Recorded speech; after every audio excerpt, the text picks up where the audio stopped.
philosopher. In the upper right, in the red, our Zerg player, he is true. Indeed. And in the bottom left, in the blue, perhaps the underdog here, he is Forte. By the way, Forte, a great ID. Yeah, it is. Great ID. What if I was like, it's 4T? 40. 40. Yeah, he spelled 40 Too bad wrong. he spelled that wrong. Isn't there supposed to be a U in there? No, only in Europe. Okay, so True is really good at Legacy of the Void. I've definitely seen a good number of his games. Like you want to come out his little tournaments, his little four-mans and stuff. And I've watched a lot of True games basically, so I'm definitely feeling like this guy's a great player. True's the guy here. Yeah, he was really strong in Heart of the Storm as well.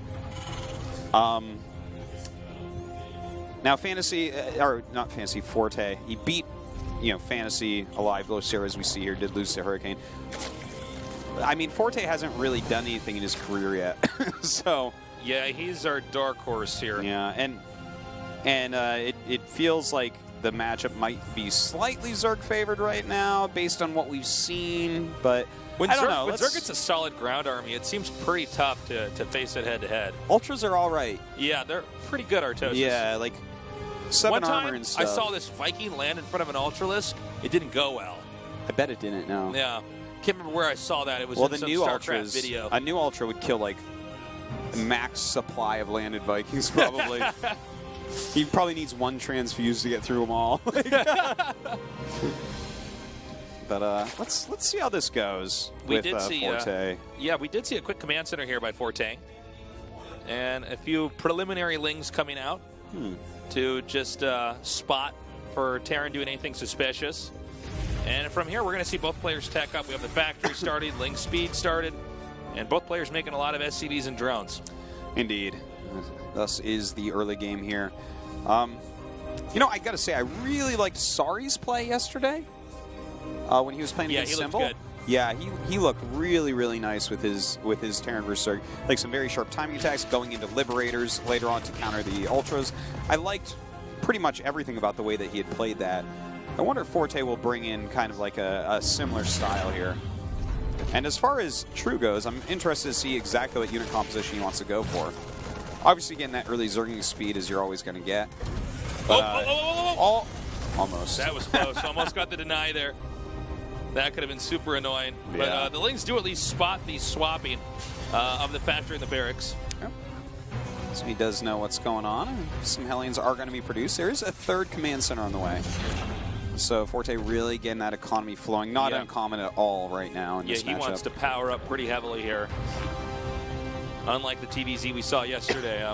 So we'll see, what kind of unit comp he wants to get and how he's going to be pushing. We've seen Liberators be quite strong in this matchup for Terran when they come to pushing.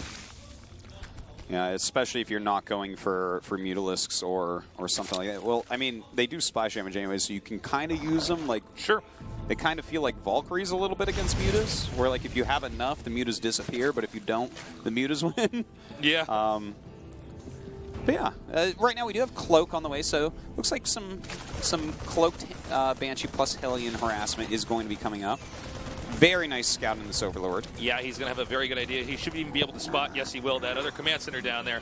So right now, True knows exactly what's going on, and that's where Zerg always wants to be, in that position where they're just in the know. Most of Zerg, it's always been like this in StarCraft, is just about reacting. Yeah. You get as much as you can as far as information goes, and you just try to react. Certainly. Walk that fine line. You can try different various cheese builds and stuff. A lot of people, especially a little bit earlier on in Legacy of the Void, we're doing a lot of various Nidus plays and stuff. Those can be pretty awesome with the new Nidus Worm. But yeah, overall, you're definitely right. Like, you're going to want to play a little bit reactive, like just kind of stomp everything as it comes and get into that later game, because right now Zerg has the most developed late game of any of the races. Great control with this Queen. Really pulling that back effectively. Notice he's hiding the links back here in case there's an overextension. And the Hellion actually does manage to get in. And we'll take that down. Sees that the layer's on the way, doesn't know exactly how far. Yeah, so. not a ton of intel. Yeah. And we do have a Liberator already on the way here. Now, don't forget, the people that make a lot of Liberators, they're going to be a little bit lower on those medevacs, so that's definitely something to keep in consideration. And another thing I do want to point out is how late the evolution chambers are in comparison to the engineering bays. That's a really good point, Artos. Is Terran's basically going to have a stronger army as long as he's staying on top of his upgrades. He'll have a stronger army for almost the entire game. Now, one of the cool things that you can kind of supplement, because I imagine these are going to be Zergling upgrades, because it leads into Ultras anyways. Yep. But and especially since we see Aspire, just kind of all points towards that. But a cool way to supplement this is with a lot of Ravagers. Ravagers kind of don't necessarily need upgrades. Corrosive Bile doesn't care about upgrades at all. Yeah. And they're a really solid unit as far as stats go without it. Oh my god. This is like, oh, Forte. If this was in the studio, we'd be saying something about the nerves, but yeah, he's probably at home cursing right now. Oh, look at that. This is a sweet spot, actually. That's really funny. Because at first it didn't hit anything, yeah, but now it wasn't like, connecting with anything. I think if you actually angle the drone right on the mineral patch, you're basically like, okay, but yeah, you can't, it's going straight see back. if it comes into that angle there, hugging more of the left side of the mineral patch, and I guess that does connect. Okay, you're very right. I thought it was a complete fluke at first. Yeah. No, it seems like he actually has that mapped out really well, so shame on us. But we have Mutas on the way, so he will be able to clean that up. But still, it's done some good work. So the 5 mutas are about to hatch here, and that will be able to drive out this Banshee here. A nice scan spotting the mutas. He'll be able to identify that this is the tech of choice right now for Zerg.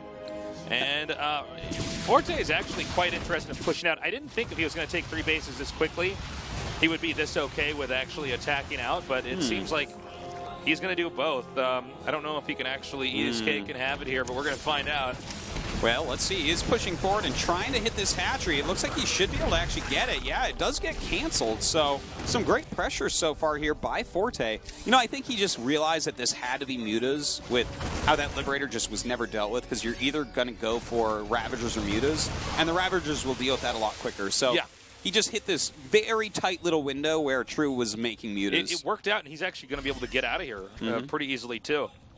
Got to be careful not to overextend in a moment like this. Yeah. So here we go. 1-1 now done for Zerg. Yeah, and it looks like getting the Baneling Nest as well. He's getting Roach speed, and I wonder, obviously he's making quite a few Roaches. I think we're going to see Ravagers made as well here, of course.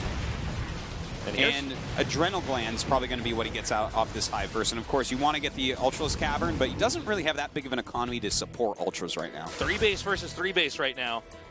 No way for Zerg to really get a 4th. In fact, there's a lot of measures that have been taken to make sure that the 4th will be delayed a ton. Now we have a bunch of Roaches and Banelings with a lot more Lings about to hatch, and the follow-up here looks like it's going to be Ultras. The fact that he's making Banelings right now makes me think that perhaps he is going to be attacking pretty soon. You know, Banelings make so quickly, you can kind of make them in real time. So. Yeah, no Baneling speed yet, so... Yeah. This is kind of interesting the way he's playing this, but he has a couple Infestors, so he can always utilize Fungal Growth. That's true. That's very true. To slow things down for slow Banelings to catch. But yeah, it seems a little bit disjointed the way he's done this. Like, he has Roach speed, and like, I think he has like maybe 14 or 15 Roaches, and then it's like he's got a bunch of Banelings just kind of sitting there. He's on 3 bases. He's not getting Adrenal Glands despite he has a lot of Lings. It's not clear that Terran actually has to attack, though. It's really going to be up to Zerg to get another expansion here. You know, Zerg always does want to be ahead of expansions against their opponent. Oh, my God. Really nice fungal. Yeah. Beautifully done. And another drop over here. He needs to be sure to target down that medevac. And not even going to be able to run away, it looks like. Well, cleans that up. And, of course, he does have this macro hatch. So, all right, Adrenal Glands finally started. I'm actually a bit surprised at how late it starts, just because it's such a good upgrade now, but he is getting it. He has a really strong army, still no Baneling speed. Kind of an interesting way that he's going about playing this one. Yeah, he seems to be pretty passive this game. Clearly he just wants to get to the end of, you know, his build and his tech and then win the game from there. It's not a game that's going to be decided based off harasses here from the Zerg. Hey, I'm hoping that this actually works. I would love to play Zerg like this. Like, just sit on 3 bases and turtle up to Hive Tech, It might work, man. That's what we're here to find out. All right, Terran's starting to push forward here. This is no joke. Zerg right at the edge of his base. We do have 4 Ultras that are going to be popping out, and Chitinous Plating is about to finish. 2-2. Adrenal Gland's about to finish. Oh, God, he's hitting right before this in anti-timing. Well, actually, Forte forcing him into it, though. A lot of Lings coming out, and he does have to back up. He wants to get those Ultras out here. A scan comes down. 1 Ultra coming up here with the rest of the group. God, if this attack was 30 seconds later, Forte would have done nothing. He would have been rolled. Yeah, he would have gotten seriously rolled.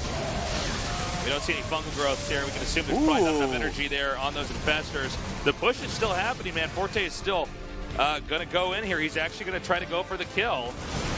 Got to be careful. These Ultras pretty scary. Yeah, he doesn't have any energy for fungal growth right now, unfortunately. Has a lot of roaches with these. Not really what he wants. You know, the problem is that you can kite Ultralisks, and roaches are not quick units, you know? Yeah, I mean, with Stim, Marine Marauder, you can pretty much pick your fights and kite effectively. Well, we have Liberators starting to get added in, which is going to be very, very nice considering there's no dedicated anti-air in True's army. True is going for Pathogen Glands and more Infestors, realizing that he needs something here to help assist these Ultras. And, wow, nice pickoffs there. I mean, Forte is playing quite nicely. He's coming forward now. And looks like actually Forte unable to deny that base over there. Drone's now being transferred. But Forte is still going to try to push. I think if he gets those tanks just on the low ground in the back there, he's going to be in great shape. And I think Forte might be able to pry open this 4th and take it out. All right, well, we have a medevac going back towards this back natural, so he might be able to get some damage on there as well. Coming in here, kiting this Ultra, just targeting them down one at a time. I really do like that move. Anytime you can pick up an Ultra, that's great, because as they rise in number, it becomes harder and harder and harder to deal with. If you keep that number low, you're going to have a much better fight. But when they get too high, yeah, you're right. It's totally insurmountable. Terran is still pushing here. It's actually 157 supply to 180 with Zerg in the lead. Zerg just finishing up that ideal unit composition.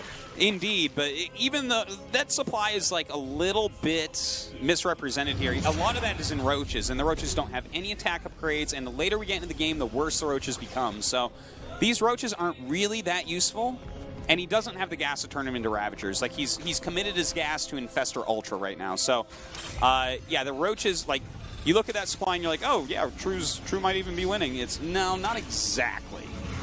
Guy in the chat. Terran's looking pretty solid, though, I got to say. We see the Ghost Tech coming up here. He's playing a good game. Yeah. He definitely seems to have a really good grasp on TVZ. I love that he's pumping out the Liberators and the Ghosts. He's like, I'm not screwing around against Ultras. I am killing those Ultras dead. But we do have Corruptors being made. I love seeing the Corruptors made in the late game to help deal with Liberators. They survive way better than Mutas. They're going to take out the Liberators so much more quickly, so much more efficiently, I guess is probably the right way to put it. The push is actually happening. We have a drop over here at the top in the main here for True. Stimming is going to come forward. He's actually going to get rid of the spawning pool, which is pretty huge considering the unit comp that True has been trying to develop throughout this game. Yeah. I thought he was going to push down here with this army, but I guess not just yet. He's just trying to clean up some creep. Yeah, smart move. Ling Ultra Infestor on creep is pretty unbeatable, so definitely wants to stay away from that. A lot of Widow Mines going down right near the Liberator, so if he really commits, those Widow Mines are going to hurt. Oh, let's see how these connect, actually. And Stimming, True just coming down here with this army that can't die. It's a pretty sick army. It does set up another Liberator here. A Fungal Growth does catch a few Marauders here, but he ends up backing up. Whoa! Okay, I thought he was going to run in with all that for a second. Ooh, nice snipes on the runaway here. I love that type of move. I'm not sure that those actually hit. Did they get out of range? I don't believe they actually connected. Meanwhile, he's going to try to go and take out the hive up here at the top. The Ultra's coming down now and making mincemeat out of this infantry army. Not able to do enough damage in time. Meanwhile, a push down here in the center right. He wants to get rid of this 4th base. If he takes out the 4th base, he can get the 5th. Just a screen lower here.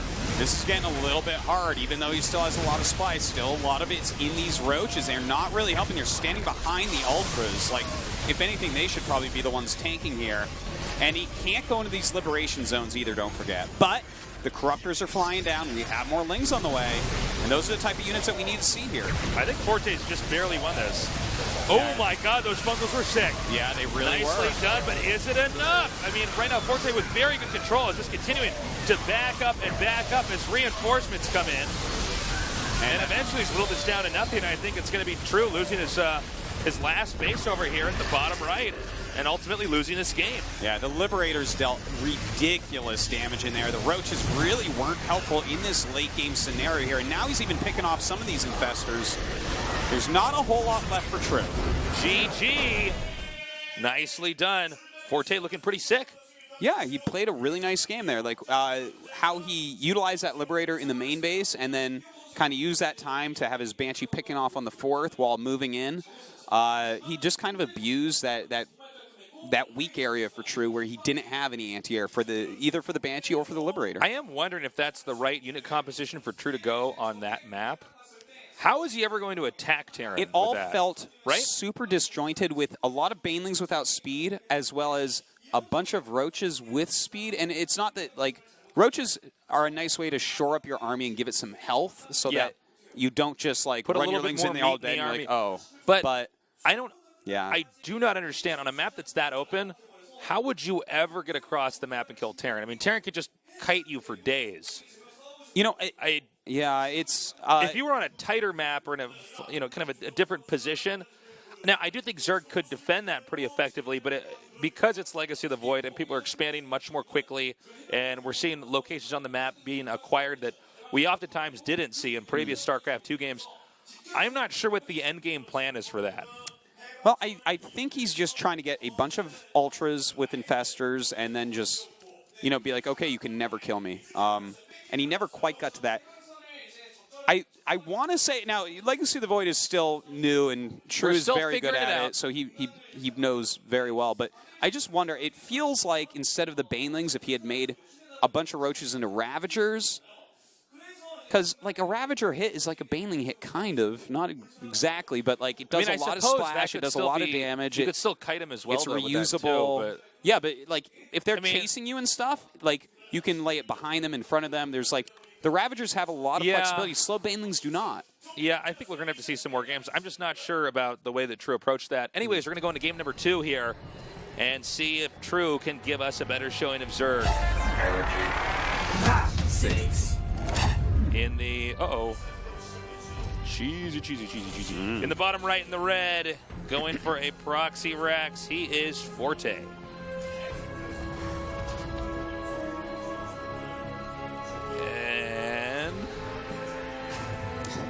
There we go. In the upper left, in the blue, that rhymes with True.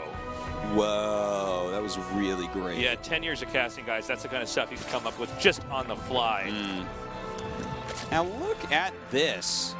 Very defensive or even possibly aggressive pool from True here. Sure. But it's not like... I mean, this is going to work out perfectly against double proxy racks, right? I think. Because he's going to have Zergling speed so quickly. I think so, but this is clearly, considering we've only casted a few games and only a fraction of that have been turned for Zerg, the fact that this strategy is so prevalent so far really makes me wonder how everybody is going to handle it. The double proxy Rex Reaper? Yeah, because, a lot of times, look, I mean, I think anybody who's played a lot of RTS will say this, like, well, I mean, it seems like you should hold that, but there might be a lot of different ways to follow this up that make it very effective. Sure. This is a map that a lot of people have a hard time against Zerg on just because Zerg have a much easier time acquiring the gold base. Yeah, very certainly quickly. the case. And, I mean, he has taken that gold very quickly, and he should be starting speed in just a moment here. But this is a good map for Reapers. It does have that ledge that you can jump up and down, and the gold base is, like, near that, too. Is there any merit to making a bunker at that hatch, or is that just overkill? Oh, wait, where's he making the bunker? I think it's overkill. Oh, it's actually bottom right of the screen. Yeah, I like that. I like it in the main base a little bit more. Let that be a staging platform, and when all of your forces are gathered up here, just jump down and kill the drones of the gold, if there are any. Okay, got to be careful. You don't want to lose that that Reaper. Yeah, Every he Reaper really counts. does not. Uh-oh, Link's coming around here. Oh, man, he's dead. Oh, my God. Oh, my God, you're so ballsy to even try to kite that right now. Yeah, that was pretty good. That was crazy. Ooh. Even pops him back in the hurt one. Forte needs to chill out, man. Seriously, whoa. that was really good though. Nice micro, doing as much damage as he possibly can get out, and keeping all of his units live. A lot of Lings on the way right now. Now, there's a lot that True can try to do here. Does he just kill off the bunker and try to zone on the high ground? Does he Oh, look at that. That's cool. Does he try for a counterattack with some of his speedlings? That's always a possibility. You know that your opponent probably doesn't have any units at home. Well, now that gold base can't be utilized, there's a big divide here between the main and the gold, so Zerg is a bit disjointed. You are right, Artosis, though. I mean, if he does not have any way to defend his main as easily. I mean, sure, Reapers can go back, but that's still a pretty long trip. Yeah, and, you know, he's getting a factory, so it's becoming a little bit less scary. And here we go. We do have a lot of speedlings come out. Oh, my God, oh, my God, oh, my God. Not quite. Nice job actually managing to get up there. And he's going to go in and dive in once again with the Reapers. Got to be careful. Those speedlings can cause a real problem. Yeah, they certainly can. Here he goes. Speedlings popping out. He really wanted to get that creep tumor down, I tell you. You know, with the angling here, he can actually use the grenades pretty effectively to just zone out this army. Totally. Oh, I think he overextended here. Did he? Oh, and he actually gets away. Even Rocket jumps his Reapers there. It's like a Quake match or something. Yeah. Now he's gotten isolated from his barracks, so this is maybe a little bit too gun-ho with this. Yeah, maybe. Well, he's starting to heal up a little bit. Retakes this high ground. A lot of speedlings here still. I love these little grenades he's throwing in front. Yeah, it's like, okay, if you keep chasing, you're going to lose a lot of lings. Well, also, I mean, there's going to be a point in time where if he gets enough Reapers here, I mean, these lings will die very quickly. I mean, speedlings do beat Reapers, but if you get enough Reapers... Yeah, it gets pretty scary. All right, I mean, he just keeps making speedlings. We're going to have the reckoning pretty soon here. He's coming in again. Obviously, Forte is privy to the fact that it's mass speedlings that are continuing to be made. It's right there in front of him. Killing off some larvae here with grenades. I love how he's abusing this little point between the ramp and the hatch. Yeah, it's really quite brilliant. Look at this. He actually has a Hellion now, and that actually pretty cool. That makes the Zerglings much worse. I can't believe he's actually there in the middle of the map. That's pretty scary.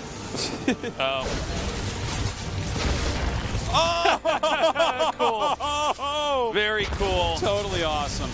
Oh, gotta be careful, man. If your queens are off creep, yeah, you are so susceptible to being abused by those Reapers are going to play hacky sack with you. Yeah, well said.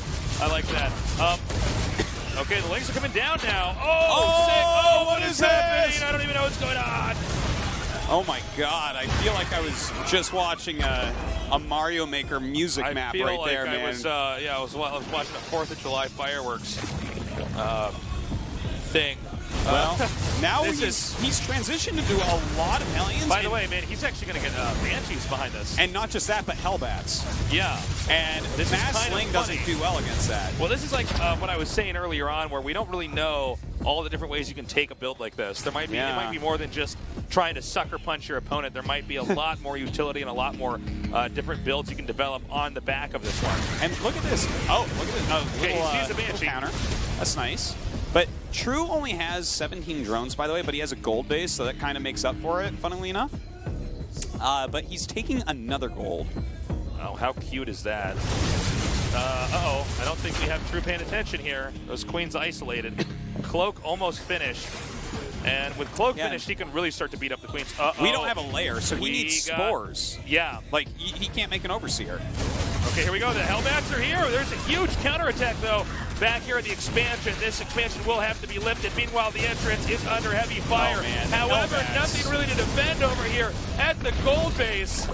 The Hellbats will just ravage everything right now. He needs to do a great surround when they come up. Oh my God, Queen's rally down here. This is disastrous. Yeah, I think he's microing at the other base at the moment. This is really rough right now. And his queens are going to fall. That's all of his defense. He can't stop this. Yeah, he's going to go right into the heart. He's driving a stake into the heart of True here. Now, all right, we don't know what's going on with that Lingard ass, but I believe it's been stopped. If I look at the mini-map, I see. Does look like it. Okay, another surround here by the Lings. It's just not quite enough. A lot of these are very bruised, but this is not cost efficient in any way. He's actually going to the pool here. Oh, gotta be careful. Not watching his army. Well, I mean, the Broodlings help out a little bit, but at the end of the day now, not even queens can be made. GG. Wow, okay. Weird ass game. That's really